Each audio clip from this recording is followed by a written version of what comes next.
Hello, my name is Craig Durr, and I'll be talking about the visual style of a video game called Monster Hunter World. Monster Hunter World is a action third-person fighting game with multiple weapons and armor.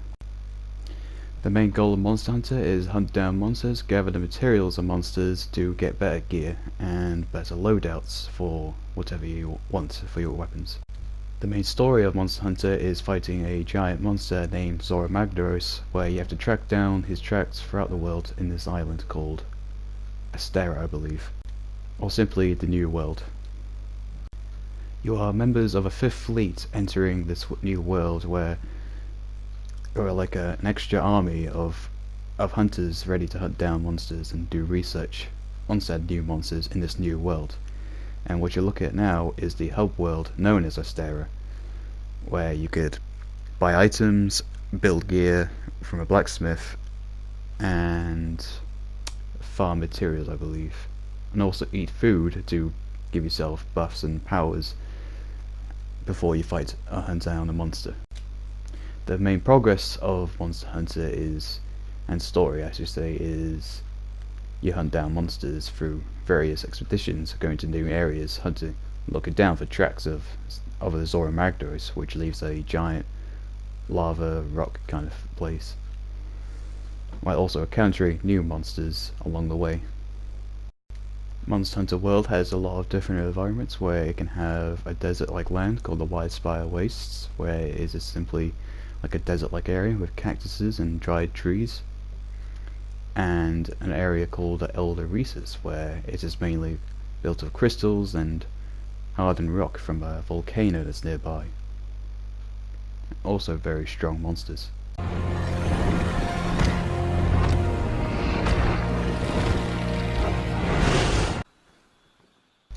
Where I am now is the training area, where I'll be discussing about the health bar, the stamina bar, and the sharpness. The health bar has a simple red bar where it just shows how much damage you've taken, which can recover over time, but you'll mainly be using a mega potion to heal yourself. The game also has a crafting system which can be sorted out through a crafting list and what can already be craftable. The weapons, there's quite a few, and differentiation from a simple giant sword.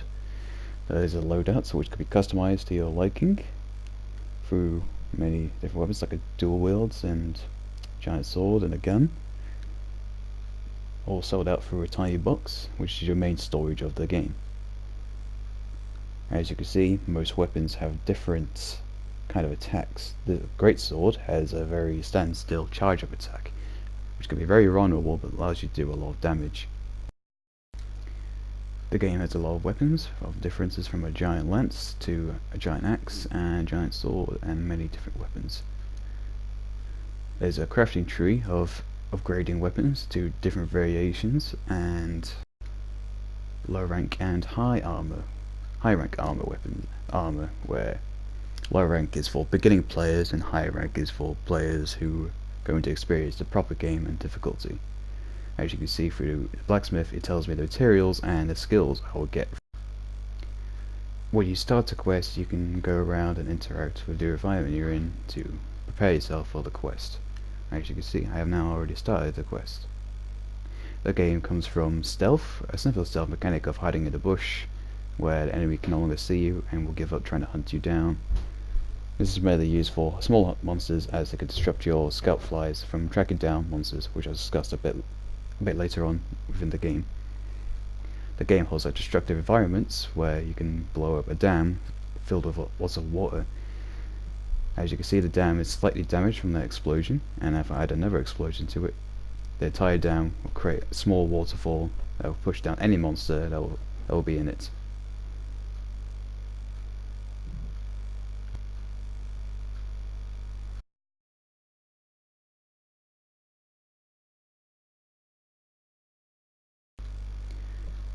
There's also different variations of destructive environments, where simply to a giant boulder you can hit with a slingshot, which is a new mechanic in the game where you just aim a slingshot at things and destroy it.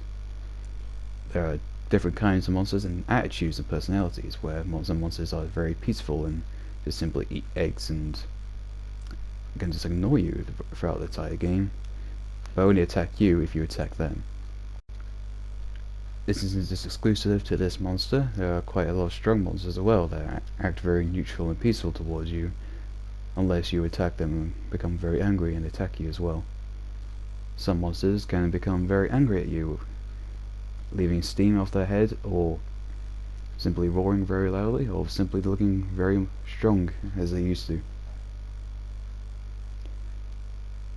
As you can see, you're not locked into one simple area throughout fighting the monster. The monster can chase you throughout the entire world with various different attacks. As you can see, the game has a simple tracking system where you pick up foot tracks throughout the level, and with a little mini map and a map of your own to tell you where the monster is. Now, what I just did there was an SOS flare. This allows random players to join the session I'm in to hunt down monsters. As you can see, this is me hunting a monster by myself at the moment, as the player that has joined has taken a very long time to help me out. Monsters can also attack each other, called a turf war, where you lure a monster into a monster's territory and they will start fighting each other. Some monsters can be a one-sided battle where one just simply wins, or sometimes two monsters can simply draw, fighting each other. This could be very useful in hurting like a very strong monster against another strong monster as well. Now, notifications on the right side of the screen that tell you when a player is about to join, and tells you the name of the said player that's about to join. But to balance multiplayer, they add a difficulty mode, or they increase the difficulty of the level to balance out having multiple people to help you fight.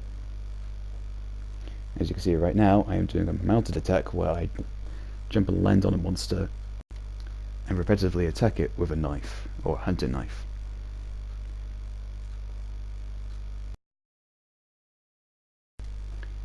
After attacking the monster enough, it will now fall over due to my mounted attack. Mounted attacks are very easy to start off at the beginning of the fight, but it will become increasingly more difficult and longer to do each time you try to do a mount attack.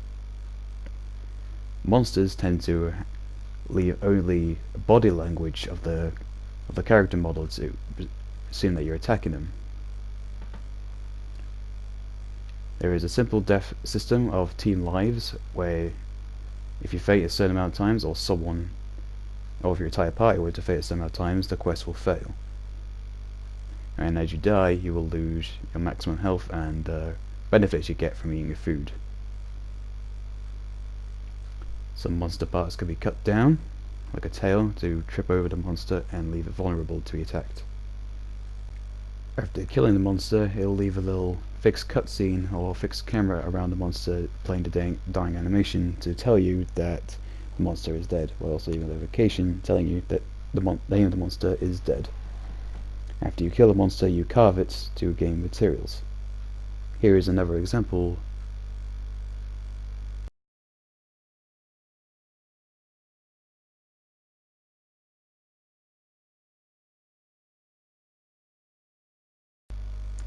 Monster Hunter overall is a single-player multiplayer game in a third-person point of view or perspective, where you hunt down simply monsters. The combat of fighting each monster is highly based on skill and experience fighting a said monster. In the gameplay I'm showing you, I have a lot of experience fighting this monster, so I know how he exactly fights, how he moves, and what his weaknesses are, such as a flash pod, which is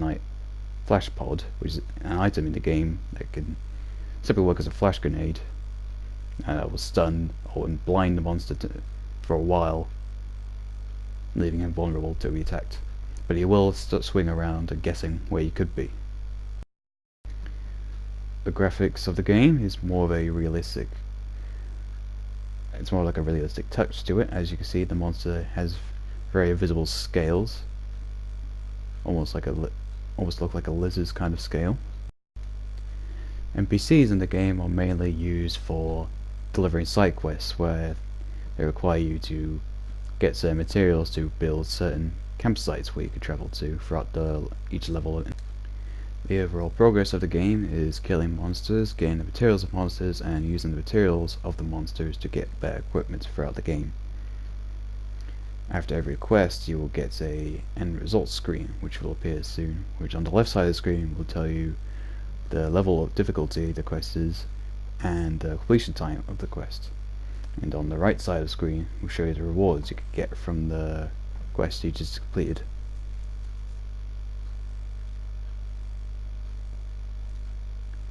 The currency in the game is research points and gold.